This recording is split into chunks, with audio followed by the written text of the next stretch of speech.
कळमनुरीमध्ये शिंदेच्या सेनेच्या अश्लेषा चौधरी या विजयी झाल्यात। नगराध्यक्ष पदाचे 278 उमेदवारांचा निकाल आतापर्यंत हाती आलाय। कळममध्ये शिंदेच्या शिवसेनेच्या सुनंदा कापसे या विजयी झालेल्या आहेत। कळमनुरीमध्ये शिंदेच्या सेनेच्या अश्लेषा चौधरी या विजयी झालेल्या आहेत।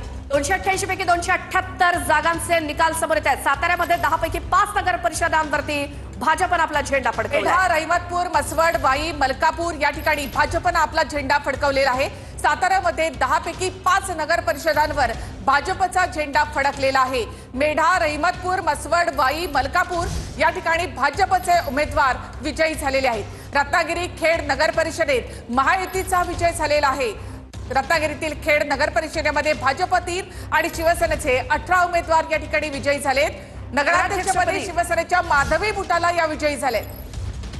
तर धुळ्याच्या पिंपळनेरमध्ये भाजपच्या विजया चौरे यांचा विजय झालेला आहे। पिंपळनेर नगर परिषदेवरती भाजपचा झेंडा फडकलाय।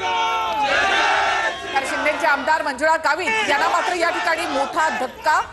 शिंदेचे आमदार मंजुळा गावित यांना मोठा धक्का। धुळ्याच्या पिंपळनेरमध्ये भाजपच्या विजया चौरे यांचा विजय झालेला आहे। लातूरच्या औसामध्ये दादांच्या राष्ट्रवादीच्या परवीन शेख विजयी झाल्याची बातमी। लातूरच्या औसा नगर परिषदेत भाजपच्या अभिमन्यू पवार यांना धक्का बसलाय आणि तिथे अजित पवारांची राष्ट्रवादी विजयी झाली आहे। परवीन शेख विजयी झाल्यात औसामध्ये। लातूरमध्ये औसामध्ये भाजपच्या अभिमन्यू पवारांना धक्का। या ठिकाणी राष्ट्रवादीच्या उमेदवार विजयी झालेले आहेत। दादांच्या राष्ट्रवादीच्या परवीन शेख या ठिकाणी विजयी झालेले आहेत। तर विजयी जल्लोष आपण या ठिकाणी पाहतोय उमेदवारांचा। पालघर नगर परिषदेमध्ये भाजपला मोठा धक्का। कैलास मात्र या ठिकाणी पराभूत झालेले आहेत। तर पालघरमध्ये शिवसेनेचे नगराध्यक्ष पदाचे उमेदवार उत्तम घरत हे विजयी झालेले आहेत। तर शिवसेनेनं पालघरमध्ये आघाडी घेतली आहे। सिंदखेड राजामध्ये अजित पवारांच्या पक्षाचा उमेदवार विजयी झालाय।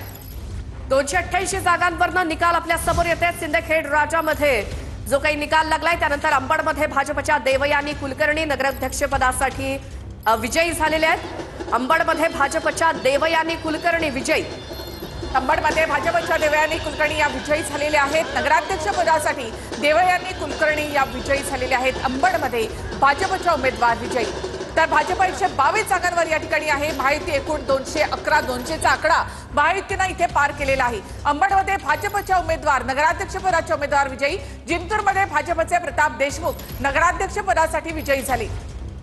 तर जिंतूरमध्ये भाजपचे प्रताप देशमुख हे नगराध्यक्षपदी विजयी झालेले आहेत। जिंतूरमध्ये भाजपचे प्रताप देशमुख यांच्या कार्यकर्त्यांकडून जल्लोष। भाजप 122 जागांवरती, शिवसेना 53, महायुती एकूण 210 जागांवरती आघाडीवर। कार्यकर्त्यांचा जल्लोष आपल्याला या ठिकाणी पाहायला मिळत आहे। मालवड नगर परिषदेमध्ये 11 जागांचा निकाल हाती आलेला आहे आणि इथे देखील भाजपनं 4 जागांवर विजय मिळवलाय। तर शिवसेना इथे 7 जागांवर विजयी झालेली आहे। मालवड नगर परिषद